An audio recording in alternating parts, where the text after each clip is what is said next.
छत्तीसगढ़ में नई collector guideline लागू होने के बाद जमीन की कीमतों में एक झटके में 5 से 9 गुना तक बढ़ोतरी हो गई है। रायपुर, बिलासपुर, दुर्ग, भिलाई और अंबिकापुर समेत कई जिलों में रियल एस्टेट कारोबारी और किसान दोनों ही इससे नाराज है।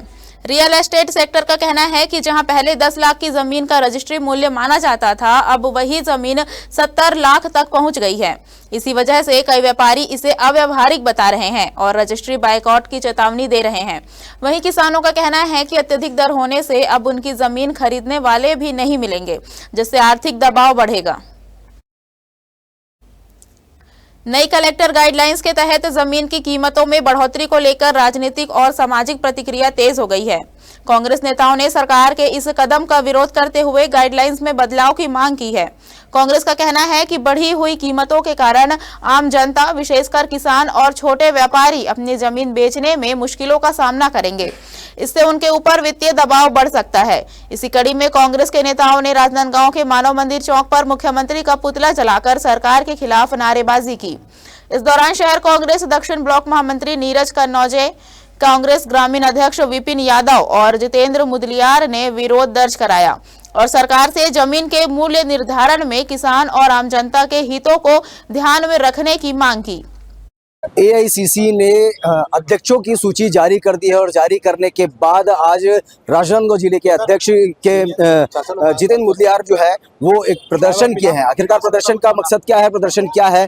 जी, सबसे पहले तो आपको बधाई हो कि आपको जिले का कमान सौंपा गया है। अब कमान सौंपते ही आपने एक प्रदर्शन शुरू किया है। प्रदर्शन का विषय क्या है? आज सबसे पहले मैं हमारे प्रदेश के नेतृत्वकर्ता और देश के नेतृत्वकर्ता सभी हमारे नेताओं का, मल्लिकार्जुन खड़गे जी का, हमारे राष्ट्रीय अध्यक्ष आदरणीय राहुल गांधी जी का, सोनिया गांधी जी का, केसी वेणुगोपाल जी का, हमारे नेता प्रदेश के दीपक बैद जी का, डॉक्टर चरणदास महंत जी का, आदरणीय भूपेश बघेल जी का, टीएस बाबा साहब का हम लोग दिल से धन्यवाद, आभार व्यक्त करते हैं कि उन्होंने एक बड़ी जवाबदारी हम लोगों को दी है। और आज पूरे प्रदेश में ये जमीनों के दरों में जो बेतहाशा वृद्धि की गई है उसके विरोध में पुतला दहन मुख्यमंत्री का किया गया है। हम ये मांग करते हैं कि माननीय मुख्यमंत्री जी जल्द से जल्द अपने इस निर्णय को वापस लें, ताकि किसान, मध्यम वर्गीय परिवार और नौजवान जो इससे सीधे तौर पर प्रभावित हो रहे हैं वो इससे प्रभावित ना हो। कहीं ना कहीं देखा जा रहा है कि ज़मीन के मामले में जो ज़मीन के व्यापारी हैं वो भी प्रभावित हो रहे हैं, स्टाम्पर प्रभावित हो रहे हैं और गरीब जो आम जनता तबके के लोग हैं वो लोग तकरीबन जो 2000 स्क्वायर फीट की ज़मीन है उनके लिए भी पाबंद लगा दिया गया है। अभी स्थिति ये हो गई है कि ये सरकार जनता के विश्वास को खो चुकी है और मनमाने तरीके से पूरी अर्थव्यवस्था को चौपट करने में लगी है। आप देखेंगे जिस तरह से ओपी चौधरी जी और विष्णुदेव साय जी ने अपने इस तुगलकी फरमान को लागू किया, इससे आप देखेंगे स्टाम्प वेंडर्स खाली बैठे हुए हैं। जो ज़मीन बेचना चाहता है उसकी ज़मीन नहीं बिक रही क्योंकि दर अचानक बढ़ गए हैं। जो ज़मीन खरीदना चाहता है वो खरीद नहीं पा रहा है क्योंकि उसकी दरें बढ़ गई हैं। तो कहीं ना कहीं मार्केट से जो फंड आता है वो भी स्टेबल हो जाएगा। तो इससे जो हमारा अर्थव्यवस्था है उस पर एक बड़ी चोट करने का काम सरकार कर रही है। विषय लंबे समय से चलते आ रही है, चूंकि अब आपको जिले का कमान सौंप दिया गया है, जिम्मेदारी सौंप दी गई है। पूर्व में भी देखा गया कि कांग्रेसी जो है वो गुटबाजी के शिकार होते गए हुए हैं। किस प्रकार से आप अपने सह कंधे को साथ में लेकर के चलेंगे? मुझे लगता नहीं कहीं कोई गुटबाजी की बात है, सारे लोग एक साथ होकर काम। आज के प्रदर्शन में भी कुछ लोग यहाँ से नजर नहीं आए। नहीं, ऐसा कुछ मुझे नहीं लगता। लगभग सभी लोग हैं, आप देखेंगे सारे लोग यहाँ उपस्थित हैं। दोनों ब्लॉक हैं, जिला अध्यक्ष जी हैं, विधायक जी लोग हैं, पूर्व विधायक जी लोग हैं, भागवत साहू जी इसमें सभी लोग हैं, कहीं कोई दिक्कत नहीं है और सारे लोग एकजुट हैं और कंधे से कंधा मिलाकर काम करेंगे। कांग्रेस पार्टी एक परिवार है, परिवार में सारे लोग संगठित होकर जिस प्रकार से रहते हैं वैसे ही हम लोग आपस में एक दूसरे के साथ हैं और एक कंधे से कंधा मिलाकर काम करने के लिए तैयार हैं।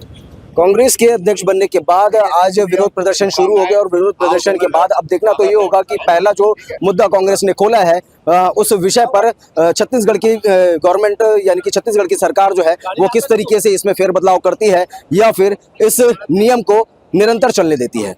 देखिए, सबसे पहले मैं छत्तीसगढ़ प्रदेश कांग्रेस कमेटी को अपनी ओर से बहुत बहुत धन्यवाद देता हूं कि मुझ जैसे एक छोटे से कार्यकर्ता, गांव कार्यकर्ता को जिला कांग्रेस कमेटी की कमान सौंपे हैं ग्रामीण की। उसके लिए मैं पार्टी संगठन को अपने ओर से बहुत बहुत धन्यवाद करता हूं।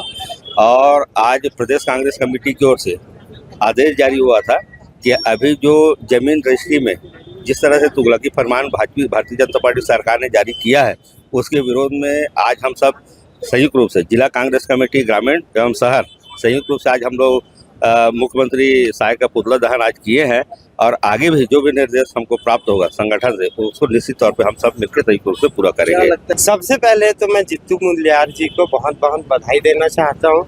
जिला अध्यक्ष बनने के लिए एक नया जोश, एक नए उत्साह के साथ अब कांग्रेस पार्टी मजबूती से काम करेगी, पहली बात। दूसरी बात, 2023 से जब से भारतीय जनता पार्टी सरकार में आई है, हम देखें कि पहले शराब का रेट बढ़ा दिए, फिर शराब का कम किए, बिजली का रेट बढ़ा दिए, फिर बिजली का रेट कम किए, बैकफुट में आए, प्रॉपर्टी में रेट बढ़ा दिए, वो भी 50 से 300% तक। अंग्रेजों और मुगलों के ज़माने में भी कभी इतना टैक्स भारत देश के लोगों ने नहीं दिया जितना टैक्स जीएसटी से लेकर के हर एक चीज़ में 2014 से लेकर के आज तक टैक्स बढ़ा रहे हैं। इसका मैं कड़ा आलोचना करता हूं।